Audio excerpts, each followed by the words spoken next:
Welcome back. You're watching Economic Review this morning. Abraham, just before we went on break, the question was therefore, how do you think the current regime views smaller banks in the economy? Because we do know that is where the industry can sometimes start being porous.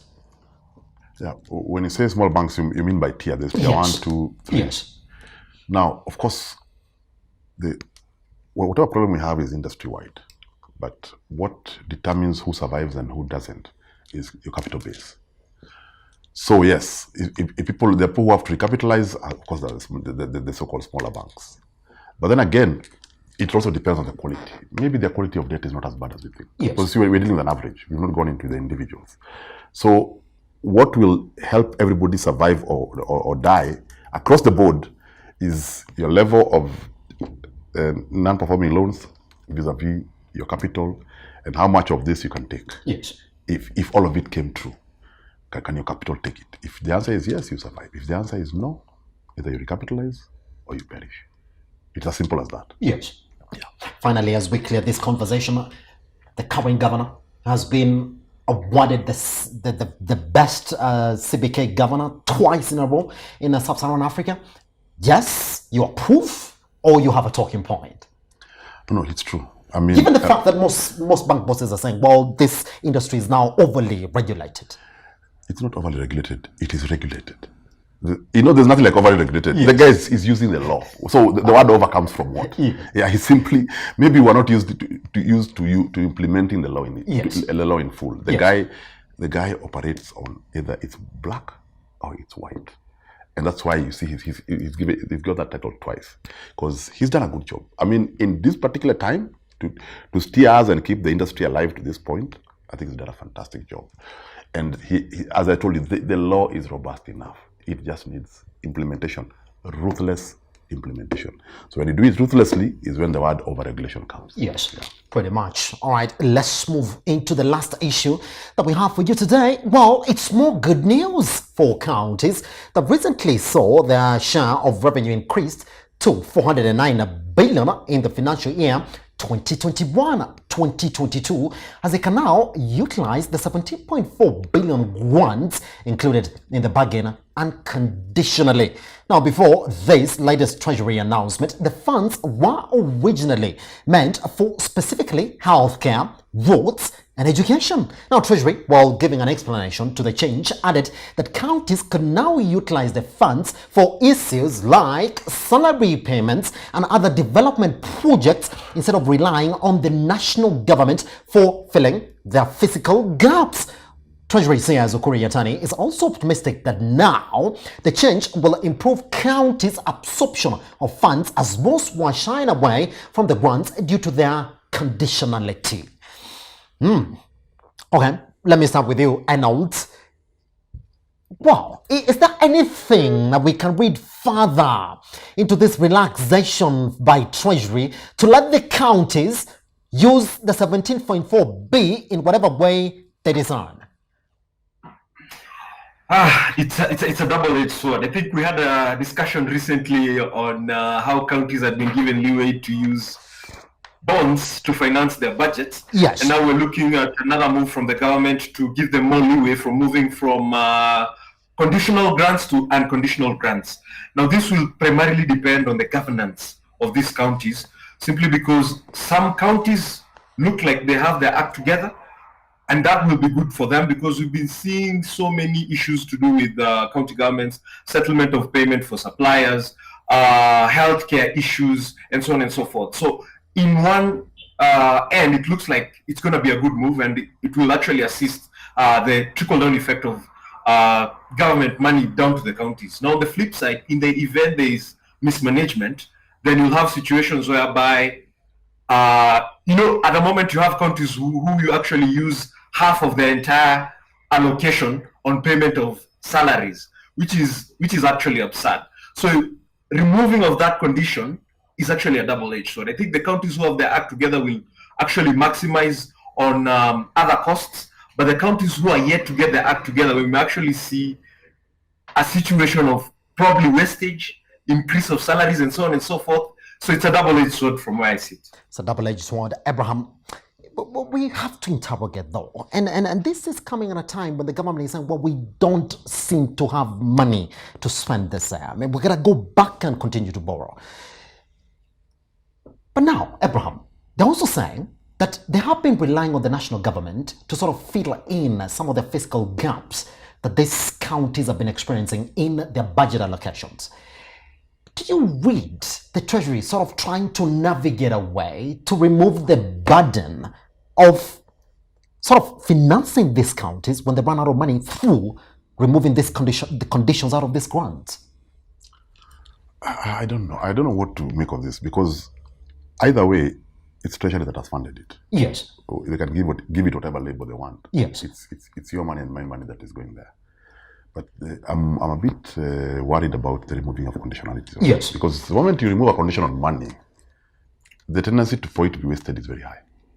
Because if you give money to me, do whatever you want, I'll keep it. Because that is one of the ways I can use it. They can spend it, they can create the phantom projects, they can do anything. But in terms of that money translating to value on the ground, those chances are near nil. Why they did that, I don't know. I don't want to speculate. But is it a good move? No. That's why we have votes. Every money that comes from Treasury should go with a specific mandate on it. Yes. If it's not spent, it goes back. It's as simple as that. Because this kind of trend is very dangerous. Because it's a carte blanche. You just say, do whatever you like. Here's the money. We are wasting. That money is going to get wasted. That is the long and short of it. In fact, if somebody was to do a study of what happened to that money, I'm sure that's what will come up. But be as it may, the dice has already been cast. So that money is gone. But I think moving forward, we should not do that. We should not do that again. Yes. We should not. All our money should be, this is the money for developmental, as per your budget. These are the lines. This is what you said you'd do. This is what you're going to do. This is your salaries. These are the votes. So if you run out of them, you stay like that. Because also, why should they come back to you when they're the ones who gave the budget? The only way they can come back to you is through a supplementary budget, which must be justified. And the supplementary budget can be, you can say yes, you can say no. But now giving the money that is unconditional actually allows them to fix messes, which they would have had to think harder to fix. But this now you've given them a very easy out. Because I had a problem, now you've given me money that are free, I'll sort out my problem first, rather than develop my account. Abraham, I'm going to come back to you because at the timing of this announcement, because I think that's where the conversation comes in. And also, let's look at it critically in this sense. Well, prior to this, they were actually meant for specific purposes. Health, education, what? And then you like to think that because the national government is preaching development in the county levels, then it will make proper sense to retain that money there. But there was a report that was also released by Treasury just the other day when counties were talking about having a cash crunch within their governments. This conditional grants, Arnold, was sitting there at the CBK. Nobody was going for this money because of the specific conditions that you were forced to meet before you get it. So, is that not okay? Is it not? Why are you removing these conditional grants for them? Is the Treasury trying to find an easy way to increase absorption of this money to the counties without properly thinking how they're going to spend this money? Yeah, give and take. I think it could have a political connotation, which I will not delve into. Yes. But I think it was actually a very prudent move to have those conditions on those grants, simply because it would enable you to have proper accountability. It would have specific, the funds would have specific functions within those particular counties. Yes. And the strange thing about counties is that you'll always hear of health, which is essentially part of the conditions which are put on these grants. From time to time, you'll hear health workers at county level not having been paid for quite some time. Or you will hear suppliers who have probably supplied the counties who haven't been paid for years. So removing of that condition it simply doesn't make sense on face value. But at the same time, you remember there are counties who are actually getting their act right. And that's why I mentioned for the counties which are getting their act right, this could actually spur better growth and it could actually spur trickle down effect. But unfortunately, the counties which are getting their act together are so few. And unfortunately, we are likely to see wastage of these funds. And I feel that the conditional position of these funds was a more prudent measure as far as management of these county funds are concerned. Pretty much, Abraham. And Yes, I know. Just clear on that as well. Yeah, so basically, I think Treasury has very little room to maneuver as far as allocation of funds across the economy is concerned. If you look at the kind of borrowing which is going on, we have a $2 billion facility which has just been approved by the IMF, and you realize funds which come from the IMF are laced with austerity measures. So I think Treasury has very little room to maneuver, and I think the removal of those conditions is probably just a way of trying to find more room to maneuver as far as allocation of funds is concerned in the economy. Abraham, somebody asked this question. Do we lack a legal framework from the national government to sort of see what is going on in the counties? Now, point in case, a report released by the Controller of Budget just the other day also did say that some counties are actually breaking the Public Finance Management Act of 2015 that says you cannot spend more than 35% on salaries. Most of them were spending it. Another report comes and says that out of the 47 counties, only 3, Abraham, have been able to meet their own source revenue, which we don't know what it is right now. Just make sure that the businesses that are conducted in the counties are paying their taxes. That is not working as well.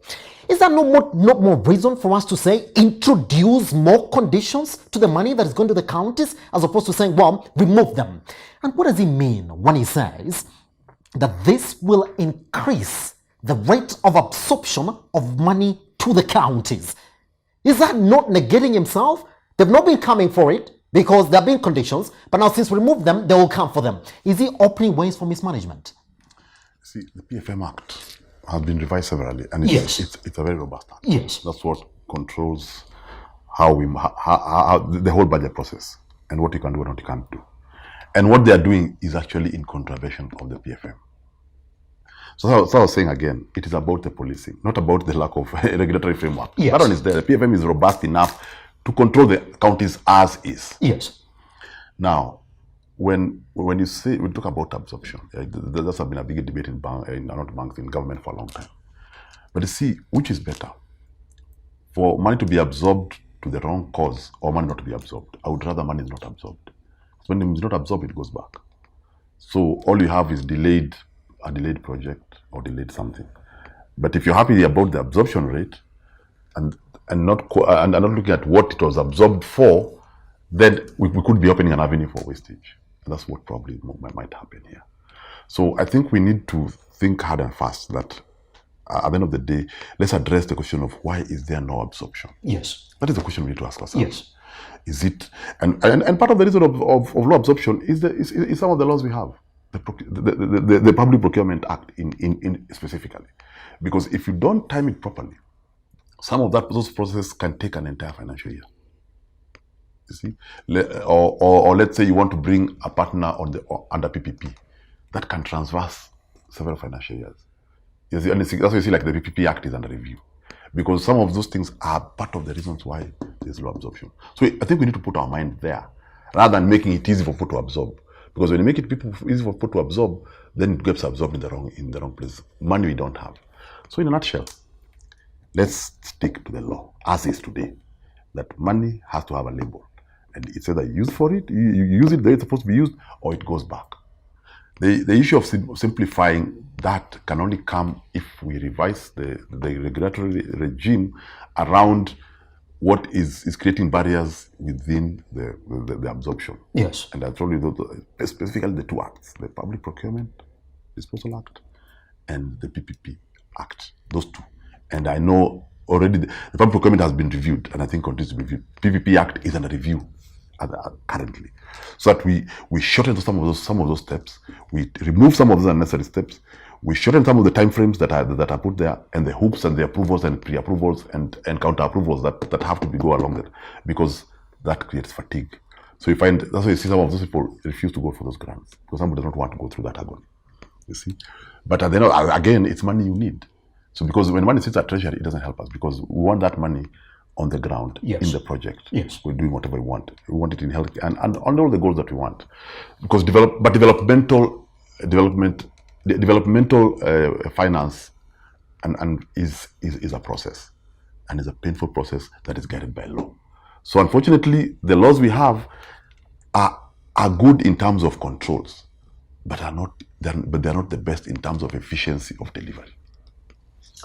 All right, Arnold, clear for us this conversation this morning in terms of the recent Treasury stance change in moving some of these conditions from the grants as well. Arnold, you mentioned something really critical on that area as well.